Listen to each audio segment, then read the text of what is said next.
Hello. Today I would like to read to you from On the Banks of Plum Creek by Laura Ingalls Wilder. Today's chapter is chapter 35, Keeping House. Now in the daytimes, Pa was driving the wagon up and down Plum Creek and bringing load after load of logs to the pile by the door. He cut down old plum trees and old willows and cottonwoods, leaving the little ones to grow. He hauled them and stacked them and chopped and split them into stove wood till he had a big wood pile. With his short-handled axe in his belt, his traps on his arm, and his gun against his shoulder, he walked far up Plum Creek, setting traps for muskrat and mink and otter and fox. One evening at supper, Pa said he had found a beaver meadow, but he did not set traps there because so few beavers were left. He had seen a fox and shot at it, but missed. "I'm all out of practice hunting," he said. "It's a fine place we have here, but there isn't much game.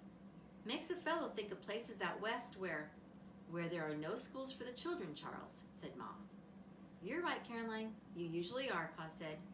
"Listen to that wind. We'll have a storm tomorrow." But the next day was mild as spring. The air was soft and warm, and the sun shone brightly. In the middle of the morning, Pa came to the house. "Let's have an early dinner and take a walk to town this afternoon," he said to Ma. "This is too nice a day for you to stay indoors. Time enough for that when winter really comes." "But the children," said Ma. "We can't take Carrie and walk so far." "Shucks," Pa laughed at her. "Mary and Laura are great girls now. They can take care of Carrie for one afternoon." "Of course we can, Ma," said Mary, and Laura said, "Of course we can." They watched Pa and Ma starting gaily away. Ma was so pretty in her brown and red Christmas shawl, with her brown knit hood tied under her chin, and she stepped up so quickly and looked up at Pa so merrily that Laura thought she was like a bird. Then Laura swept the floor while Mary cleaned the table. Mary washed the dishes, and Laura wiped them and put them in the cupboard. Then they put the red check cloth on the table. Now the whole long afternoon was before them, and they could do as they pleased. First they decided to play school. Mary said she must be teacher because she was older, and besides she knew more. Laura knew that was true. So Mary was teacher, and she liked it, but Laura was soon tired of that play. "I know," Laura said. "Let's both teach Carrie her letters." They sat Carrie on a bench and held the book before her, and both did their best. But Carrie did not like that. She would not learn the letters, so they had to stop that. "Well," said Laura, "let's play keeping house." "We are keeping house," said Mary. "What's the use playing it?" The house was empty and still with Ma gone.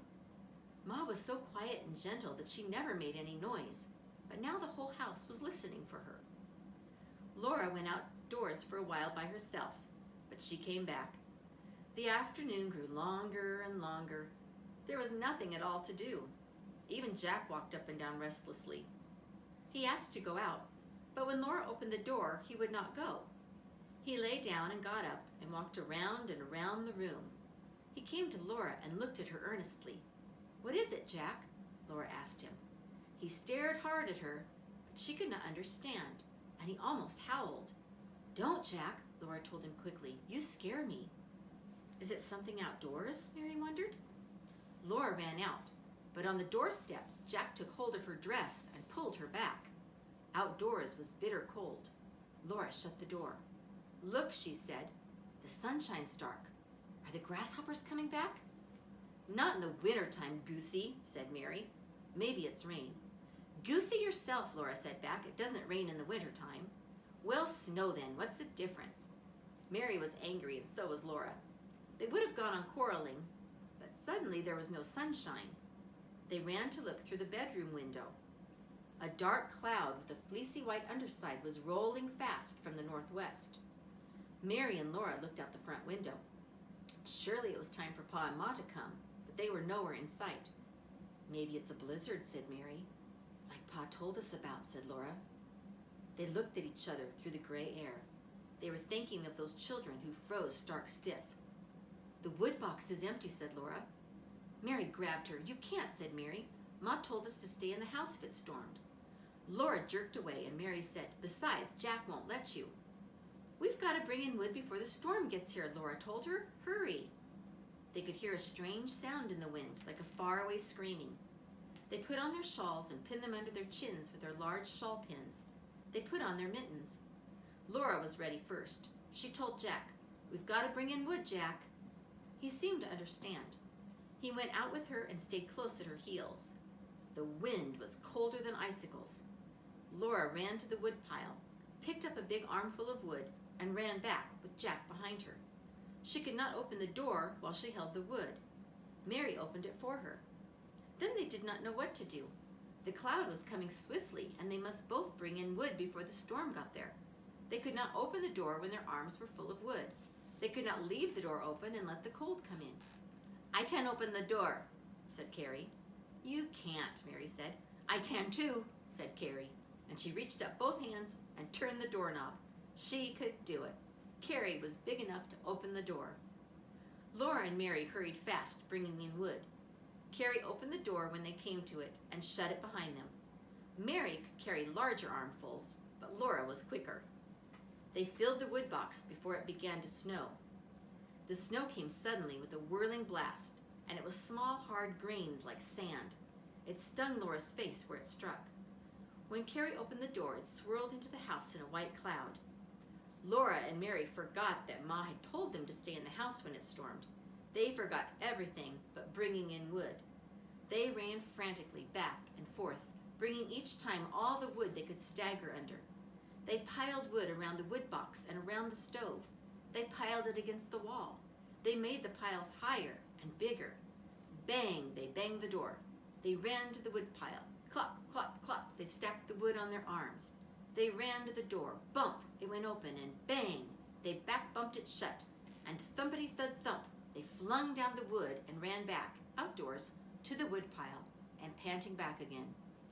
They could hardly see the wood pile in the swirling whiteness. Snow was driven all in among the wood. They could hardly see the house, and Jack was a dark blob hurrying beside them. The hard snow scoured their faces. Laura's arms ached and her chest panted, and all the time she thought, "Oh, where is Pa? Where is Ma?" And she felt, "Hurry, hurry," and she heard the wind screeching. The wood pile was gone. Mary took a few sticks, and Laura took a few sticks, and there were no more. They ran to the door together, and Laura opened it, and Jack bounded in. Carrie was at the front window, clapping her hands and squealing. Laura dropped her sticks of wood and turned just in time to see Pa and Ma burst, running out of the whirling whiteness of snow.